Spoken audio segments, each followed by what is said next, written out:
काय रे, त्याचं घर, त्याची गाडी, त्याचं यश बघून तुला स्वतःचं आयुष्य भिकारी वाटायला लागले? का तुलना करतोय स्वतःची जगाशी? लक्षात ठेव, सूर्य आणि चंद्र दोघेही चमकतात, पण आपापल्या वेळी. त्याची वेळ सकाळी होती, तुझी वेळ अजून यायची आहे.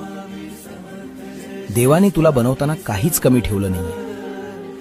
फक्त तुझं पॅकेजिंग वेगळं आहे आणि त्याचं वेगळं आहे. लोकांना कॉपी करू नकोस, कारण तू एक मास्टरपीस आहेस, ज्याची दुसरी प्रत या ब्रह्मांडात उपलब्ध नाही. तुझ्या बोटांचे ठसे जसे कोणाशी जुळत नाहीत ना, तसंच तुझं नशीब सुद्धा कोणाशी जुळणार नाही. स्वतःवर प्रेम करायला शिक, भिवरू नकोस. मी तुझ्या